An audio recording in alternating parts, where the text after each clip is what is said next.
46 number مسئلہ میں آپ کو بتایا جا رہا ہے کہ اذان کے دو طریقے ہیں. اذان دوہری ترجیح اذان، جس کو ترجیح ہے اس کو دوہری اذان کہتے ہیں ہمارے یہاں، اور ایک قہری اذان. یہ دو طریقے ہیں کہ جو نبی کے صلی اللہ علیہ وسلم سے ثابت ہیں. یہ آپ کے زمانے سے جو اذان کہی جاتی تھی.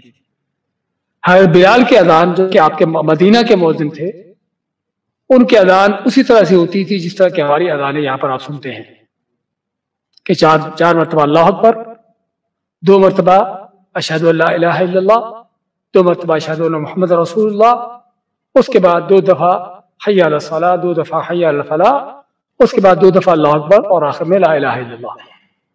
تو یہ ہے حضرت بلال کی اذان جو آپ کے مدینہ کے مؤذن تھے.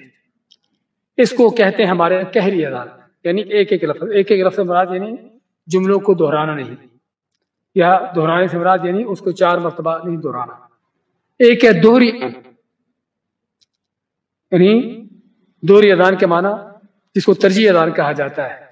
آپ کے دوسرے مؤذن تھے ابو محذورہ، جو مسجد الحرام مکہ میں مؤذن تھے، اور آپ نے ان کو بھی اذان آپ نے ہی سکھائی تھی، ان کو بھی اذان آپ نے ہی سکھائی تھی.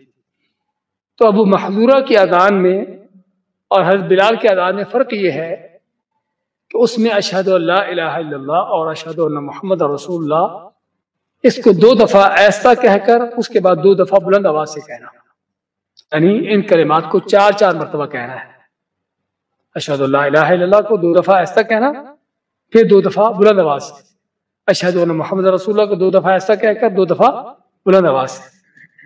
تو یہ حضرت ابو محذورہ جو آپ کے مکہ کے مؤذن تھے، ان کے اذان کا طریقہ تھا جو آپ نے ہی ان کو سکھایا تھا. تو یہ دوہری اذان ہے. تو دونوں طرح سے اذان کہی جا سکتی ہے. حضرت بلال کی اذان جو زیادہ تر کہی جاتی ہے، اور حضرت ابو محذورہ کی اذان بھی جو آپ کو بتایا ہے.